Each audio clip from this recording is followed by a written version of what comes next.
Então, prosseguindo, dentro dessa nossa parte de Alta Idade Média, como nós dissemos, o islamismo ele vai surgir como uma religião ameaçadora ao domínio cristão, hegemonicamente o católico, apostólico e romano. Uma curiosidade, precisamos atentar a isto, o cristianismo, nós sabemos, ele vem a partir da vinda do Messias, segundo o esperado por muitos. Estamos falando da época imperial romana. Sabemos que o ano 476, por exemplo, trata-se da era cristã.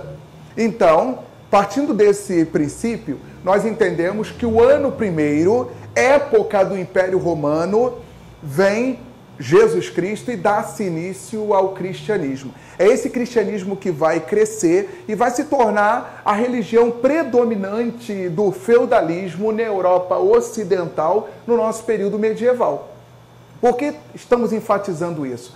Porque dentro dessa mesma Idade Média, a partir da Península Arábica, que Maomé recebe o seu chamado e funda uma outra religião monoteísta.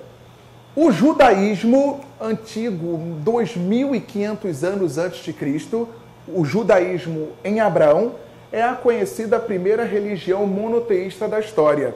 O cristianismo, Jesus, que era um judeu, Jesus dá início à segunda religião monoteísta que precisamos enfatizar, o cristianismo.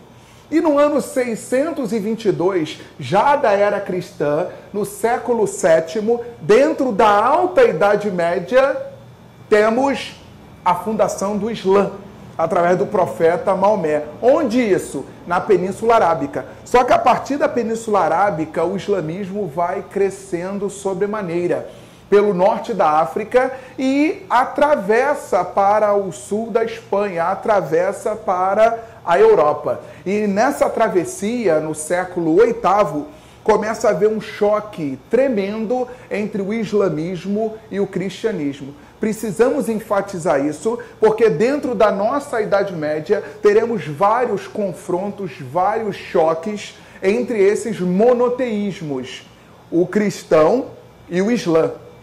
Ok? Guarde essa informação.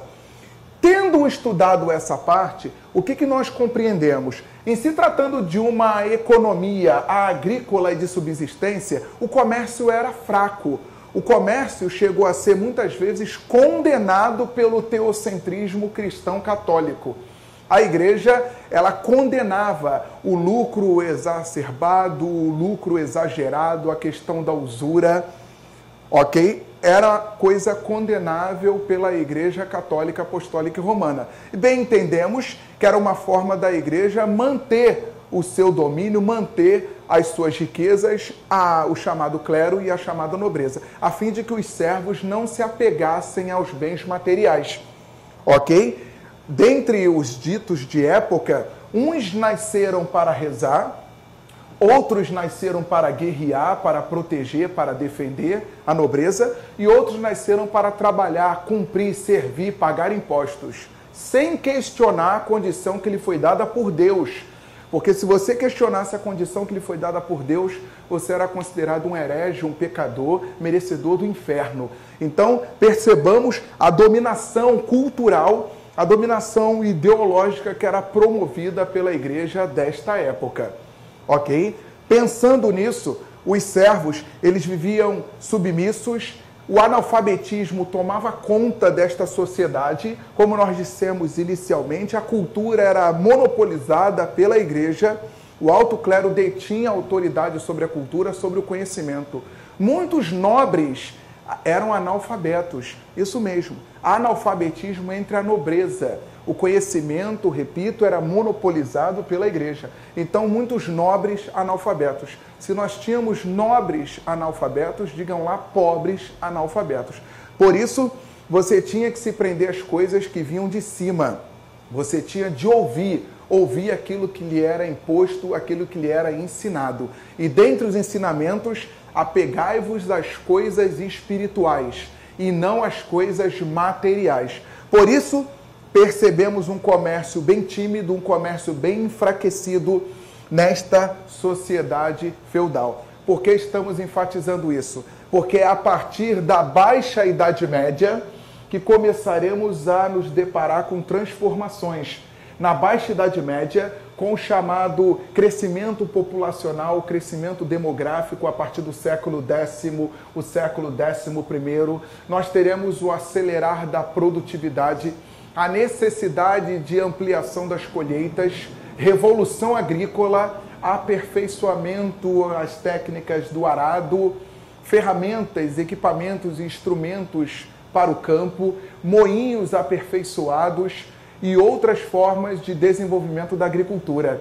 Então, esse crescimento populacional, a necessidade de desenvoltura produtiva, isso vai gerar os primeiros passos do nosso chamado renascimento comercial. Renascimento comercial e urbano, porque esse comércio ele vai gerar gradativamente a formação de cidades comerciais, fortalecimento comercial, renascimento comercial e urbano.